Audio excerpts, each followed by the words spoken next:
This hospital in the remote town of Louis feels much like a living history museum of pathology. These patients all have sleeping sickness at the stage 1 levels. Sleeping sickness, leprosy, and parasitic diseases long eradicated or rarely heard of in the West are common here. Morning, Peter. This is a boy who has massive ascites. Ascites is fluid in the abdomen. They are the consequences of grinding poverty and war.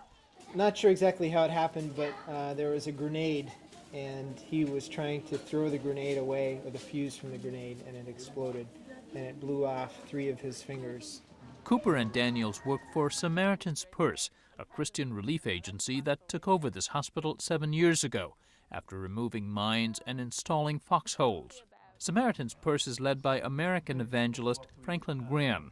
It has a reputation of going where few others can or do. The Lord has blessed us with an amazing support, and that comes also in the form of airplanes and pilots. So we are a group that goes where we hear that there's a need and where other people cannot access. We came in at the invitation of this church, and it was right after the SPLA had driven back the government soldiers. The SPLA is the Sudanese People's Liberation Army. For much of its independent history and for the past 20 straight years, Sudan has been mired in a civil war, pitting an Arabic-speaking Muslim north against a largely Christian and black south, itself divided into several fighting factions. More than 2 million people have been killed. In recent months, a nervous calm has come to parts of southern Sudan. U.S.-based evangelical Christian groups have been deeply involved. Franklin Graham has established a rapport with Sudan's controversial president Omar al-Bashir. It's one reason why Graham is allowed to run some relief operations in government-held Muslim areas as well as the Christian South. Evangelical Christian leaders have also prevailed on the Bush administration to push for peace here. As peace talks continue in neighboring Kenya, a slow rebuilding has begun. So this is the bishop's house that was bombed in 2000? Yeah, 2000. Back in Louis, there's no money to rebuild the Episcopal bishop's bombed-out residence.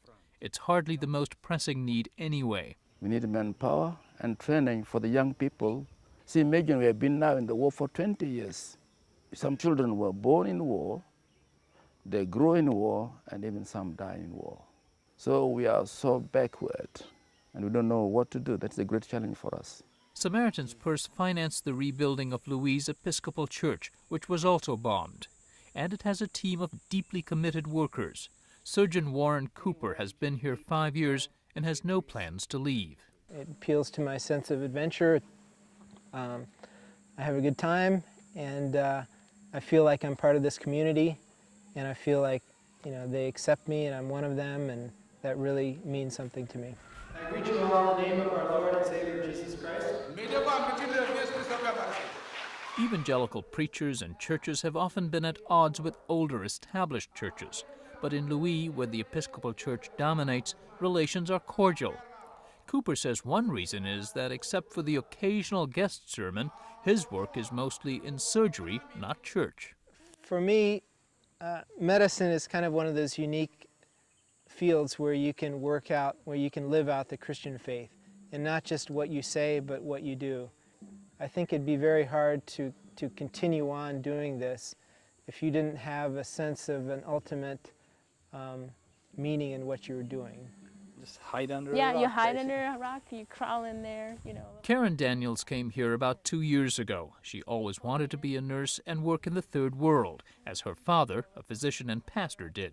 My first 2 days in the country, we were bombed, and I was hiding in a cave. And when you're hiding in a cave and there's an airplane flying overhead, you really want to know what's going to happen to you if that bomb's going to drop on your rock. You can't cope out here without some kind of faith, because there's just too much tragedy and too much heartbreak. Right? This is Joyce. This is my friend Joyce. Joyce has a heart condition, and actually, if you can see it here, you can see these little cuts on her. She's been taken to a traditional medicine person, and that's just typical here, that they make cuts on the body where they feel the ailment is. Sadly, We can't do any valve replacements here in Sudan, and so her life expectancy is not going to be very long. This is something that would be routinely corrected in the West? Yeah. Want to be able to give them something, and when I can't give them anything, I can always give them the hope that God gives and the peace that God can give, and knowing that He's going to sustain them, and they're going to be in a place where there's not going to be any more suffering, there's not going to be any more war. They're going to have hearts that beat well and can use that work well.